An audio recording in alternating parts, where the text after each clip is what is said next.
Hello, this is the 121st issue of Catch of the Day, available on the Branch Talk YouTube channel. Today we're going to continue reading from Doug Mitchell's book, When the Siege Has Ended, EZ5, The Judgement for the Living. Starting at the top of page 17, this too brought weakness and confusion into the church in general because the Davidians had been telling the church of their great need to have a living prophet among them. But after Brother Hotif died, they started telling people that no more prophets were to come, thus confusing them and watering down the Lord's message, making them think that they didn't need the voice of the living God among them. Thus the sword of unfolding truth also smote those Davidians who were about the city, the ministry, the laity. The third part. And a third part thou shalt scatter in the wind, and I will draw out a sword after them.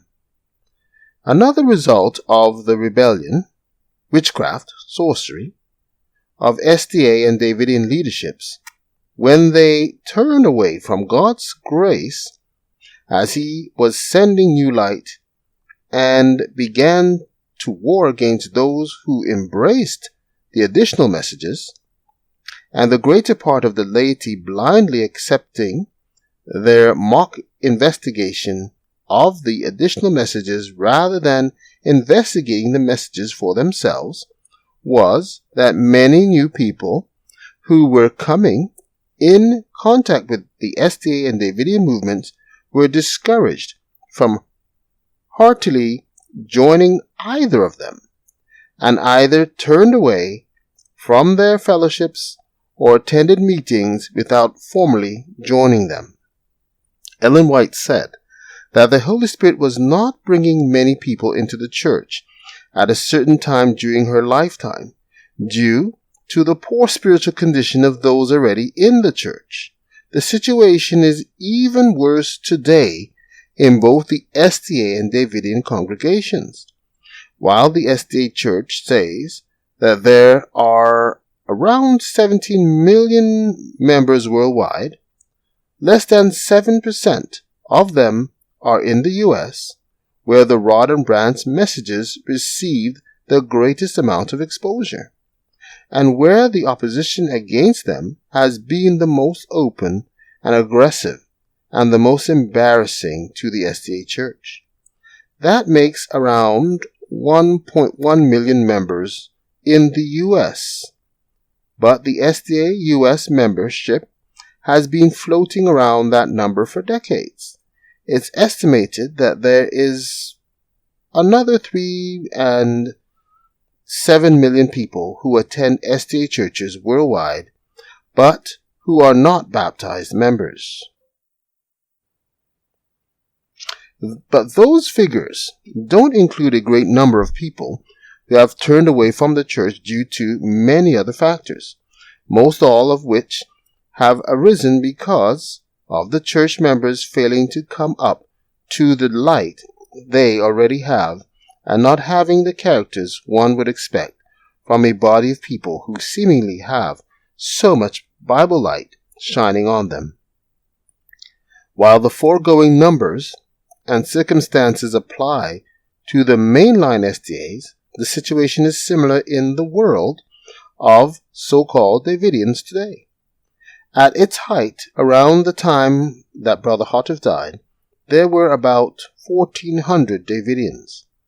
After Florence Hotif's prophecy of the fulfillment of Ezekiel 9 slaughter and the kingdom being set up in the Promised Land happening in 1959 failed to happen, many daughter Davidian associations sprang up, each professing to be 100% Rod believers, yet teaching that there were to be no more prophets until the special resurrection, that the work of Elijah the prophet had met its complete and final fulfillment in Brother Hotter's work.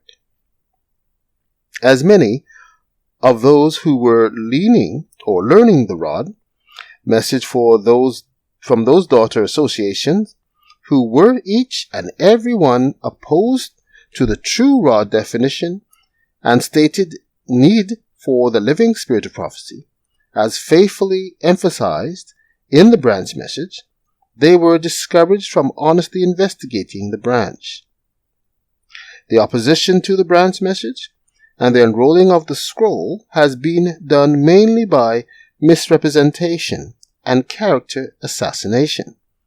This situation caused many who were coming into the reform movement to go from one of those daughters to another, or just leave their fellowship altogether and then to be scattered in the wind, as are so many who have come in contact with the decadent SDA movement.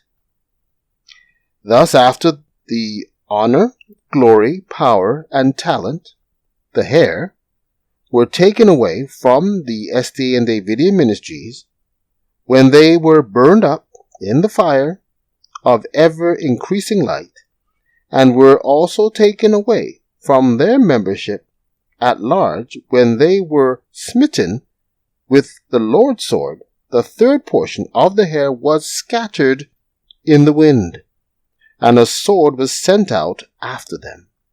That is, because of the leaders' lack of Christian character and true spirituality, the result of their stand against unfolding truth, and the same conditions in the congregations who, blindly following those leaders, many left the church fellowship, choosing not to be around such darkness and conflict.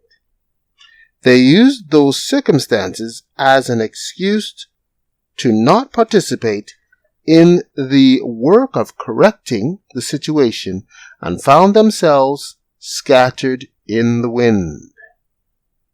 They refused to humble themselves and seek for evidence that the Lord knew exactly what was going on in his remnant people, and was faithfully and actively working to bring his erring children the remedy through his appointed agencies. Quite interesting. Take care.